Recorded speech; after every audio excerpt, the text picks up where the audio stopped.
இயேசு கிறிஸ்துவின் நாமத்தினால் உங்களை வாழ்த்துகிறோம். இந்த நல்ல நாளிலே ஆண்டவருடைய வார்த்தையை நாம் பார்க்கலாம். ஏசாயா 32ஆம் அதிகாரம் 15ஆம் வசனம், வனாந்தரம் செழிப்பான வயல்வெளியாகும்.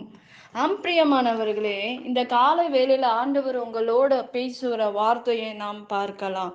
இன்றைக்கு வனாந்தரத்தை போல இருக்கிற நம்முடைய வாழ்க்கையை ஆண்டவர் வயல்வெளியாக ஒரு செழிப்பான ஒரு அற்புதமான காரியங்களை நம்முடைய வாழ்க்கையில் செய்வார் என்பது வேதம் சொல்லுகிறது. இன்றைக்கு நம்முடைய வாழ்க்கையில் வனாந்தரத்தை போல நாம் வாழ்ந்து கொண்டு இருக்கிறோம். வனாந்தரம் எப்படி இருக்கும் என்பதை நாம் பார்க்கிறோம். அநேகருக்கு தெரியும், கண்ணீர்கள் வறண்ட ஒரு இடத்துல தண்ணீர் இருக்காது, ஒரு மரம் இருக்காது, ஒரு மனுஷங்க இருக்க மாட்டாங்க. அந்த சூழ்நிலைகள் நம்ம தேவைகளை பூர்த்தி செய்ய முடியாத ஒரு காரியமாக இருக்கும். ஆனா அது போல வனாந்திரத்தில் நாம் ஒன்றும் அறிய முடியாது. உன் வனாந்திரமான உன் வாழ்க்கையில் நிம்மதி இருக்காது, சுகம் இருக்காது. நீ பண பிரச்சனையில் சிக்கி கொண்டு இருப்பாய். அநேக தேவை மத்தியில் இருப்பீங்க. ஆனா உங்களால ஒண்ணுமே செய்ய முடியாது. ஆனா ஆண்டவர் சொல்றாரு, உன் வனாந்தரமான வாழ்க்கையை சீர்படுத்ததான் ஆண்டவர் வந்திருக்கிறார். வனாந்தரத்தை போல நீ உன் வாழ்க்கையில் இருக்கிற சூழ்நிலைகள், நெருக்கங்கள், போராட்டங்கள், நிந்தனைகள், துன்பங்கள் எல்லாவற்றையும் ஆண்டவர் சரி பண்ணுவேன், நான் உனக்கு உதவி செய்வேன், ஆபத்தில் நீ என்னை நோக்கி கூப்பிடு, நான் உன்னை விடுவிப்பேன் என்று வேதம் சொல்லுகிறது. இன்றைக்கு வனாந்தரத்தை போல உன் வாழ்க்கை இருக்கிறதா? நெருக்கத்தோட இருக்கீங்களா? ஒரு வனாந்தரத்தில் ஒண்ணுமே இருக்காது. ஒரு வனாந்தரத்தில் என்ன இருக்கும்? நம்ம தேவைப்படும் போது நமக்கு தேவைப்படுகிற காரியங்கள் நமக்கு கிடைக்காது. அதே போல உங்கள் வனாந்தரமான உன் வாழ்க்கையில் நீ எடுக்கிற பிரயாசங்கள் உனக்கு நடக்காமல் இருக்கலாம். வனாந்தரத்தை போல இருக்கிற உன் வாழ்க்கையில் உன் பலவீனத்தின் மத்தியில் நீ போராடி கொண்டு இருக்கலாம். யார் என்னை விடுவிக்க முடியும் என்று வேதனையோட காத்து கொண்டு இருக்கலாம். ஆனால் ஆண்டவர் சொல்றாரு, உன் வனாந்தரத்தை நான் செழிப்பாக மாற்றுவேன், உன் வனாந்தரத்தை நான் நிரப்புவேன். உன் வனாந்தரமான உன் வாழ்க்கையை மாற்ற ஆண்டவரால் மாத்திரம்தான் முடியும். நான் வனாந்தரம் போல இருக்கிற உன் வாழ்க்கையில் எடுக்கிற காரியங்களை நீ முயற்சி செய்யலாம்.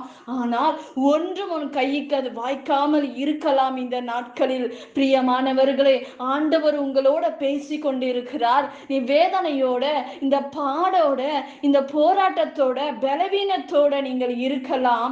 ஆண்டவர் சொல்றாரு, உன் வனாந்தரமான வாழ்க்கையை நான் உன்னை நான் மாற்றுவேன், நான் உன்னை கட்டுவேன், உன்னை நிலை நிறுத்துவேன் என்று வேதம் சொல்லுகிறது. பிரியமானவர்களே, இன்றைக்கு ஆண்டவர் நம்மோட கேட்கிற ஒரே ஒரு காரியம், உன் இருதயத்தை நீ காவல் வைத்துக்கொள், உன் சரீரத்தை நீ காவல் வைத்துக்கொள், உன் சிந்தனைக்கு நீ ஒரு காவல் வைத்துக்கொள் என்று வேதம் சொல்லுகிறது. அப்பொழுது நீங்கள் வைக்கும்போது ஜீவ ஊற்றை போல் இருக்குமா உங்க வாழ்க்கை? வேதம் நீதிமொழிகள்ல அப்படிதான் ஆண்டவர் சொல்லுகிறார்.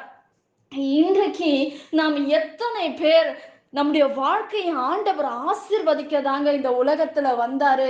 நீ சாபமா இருக்க ஆண்டவருக்கு விருப்பம் இல்லை.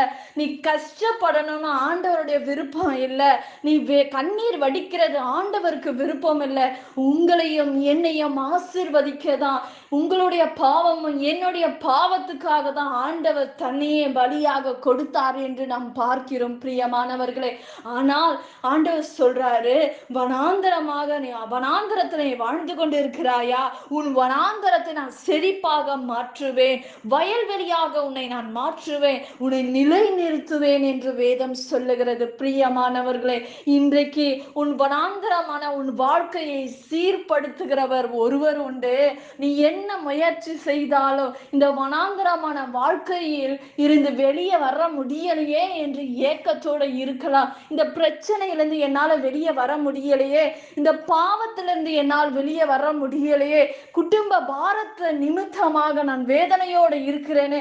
குடும்ப பாரத்தை எடுப்பாங்க, ஆனா அவர்களால் திருமணம் செய்து கொள்ள முடியாது. குடும்ப பாரத்தின் நிமித்தமாக அநேக காரியங்கள் இழக்கிற குடும்பங்கள் ஏராளம் பிரியமானவர்களே. அப்படிப்பட்டவர்களுக்கு ஆண்டவர் சொல்றாரு, நான் உன் வனாந்தரத்தை மாற்றுவேன், நான் உன்னை செழிப்பாக வைப்பேன், நான் உன்னை பெருக பண்ணுவேன், நீ பெரிய ஜாதியாக மாற்றுவார். உன் இருதயத்தை நீ காத்து கொள்ளும் போது நீ பெரிய ஜாதியாக மாற்ற முடியும். பெரிய ஜாதியாக ஆண்டவர் உங்களை உயர்த்துவார் என்பதை மறந்து விடாதீங்க பிரியமானவர்களே.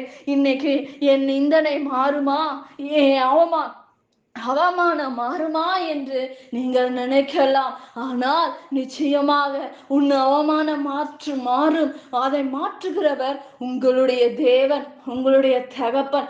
நிச்சயமாக உங்க சூழ்நிலைகளை கர்த்தர் மாற்றுவார். நாம் ஜெபிக்கலாம். பரலோகத்தில் வாசமாயிருக்கிற அன்பின் பிதாவே, உங்க நாமம் மகிமைப்படுவதாக, உங்க ராஜ்யம் வருவதாக. இயேசப்பா, இந்த நாள்ல வனாந்தரத்தை போல வாழ்ந்து கொண்டிருக்கிற உங்க பிள்ளைகளை கர்த்தர் சந்திங்கப்பா, செழிப்பாக மாற்றுங்க, நிலை நிறுத்துங்க, பண பிரச்சனைகள் மாறட்டும் ஆண்டவரே. ஏசப்பா, ஆண்டவரே, ஏசப்பா, ஒரு சகோதரி சொல்லி இருக்கிற காரியத்தை நீர் அறிவீர் ஆண்டவரே. ஏசப்பா, ஆண்டவரே, ஏதோ ஒரு ஆக்சிடென்ட்ல இருக்கிற அந்த குடும்பத்தை கர்த்தர் சுகப்படுத்துங்க ராஜா. ஆண்டவரே, இப்படிப்பட்ட இந்த ஆக்சிடென்ட் ஆவிகளை கொண்டு வருகிற பிசாசை கர்த்தர் நிர்மூலமாக்குங்க அப்பா, பாதுகாத்து கொள்ளுங்க ராஜா. அவர்களுக்கு ஒரு அற்புதங்களை செய்யுங்க ஆண்டவரே. தீய பழக்கத்திலிருந்து இருக்கிற ஒவ்வொரு குடும்பத்துல இருக்கிற பிள்ளைகளை மாற்றுவீராக ராஜா. ஆண்டவரே, பிள்ளைகளை ரத்தத்துல மூடுங்க ஆண்டவரே. எல்லாம் பொல்லாப்புக்கு விலக்கி ஆண்டவரே நீர் பாதுகாத்து கொள்ளும்படி நாங்கள் ஜெபிக்கிறோம் ஆண்டவரே. இசப்பா, அற்புதங்களை செய்யுங்க. குடும்பங்கள இருக்கிற இந்த குடியின் ஆவிகளை கர்த்தர் நிர்மூலமாக்குங்க அப்பா, ரட்சிப்பீராக ஆண்டவரே. ஒவ்வொருவரையும் சந்திக்கும்படி நாங்கள் ஜெபிக்கிறோம் அப்பா. உங்க வருகை சமீபமா இருக்குது ராஜா. எங்களை ஆயத்தப்படுத்துவீராக, எங்களை தகுதிப்படுத்தும்படி உங்க கரத்துல ஒப்பு கொடுத்து நாங்கள் ஜெபிக்கிறோம். இயேசுவின் நாமத்தில் வேண்டுகிறோம் எங்கள் ஜீவனுள்ள நல்ல பிதாவே, ஆமேன். கர்த்தர் தாமே உங்களை ஆசீர்வதிப்பாராக. ஆமேன்.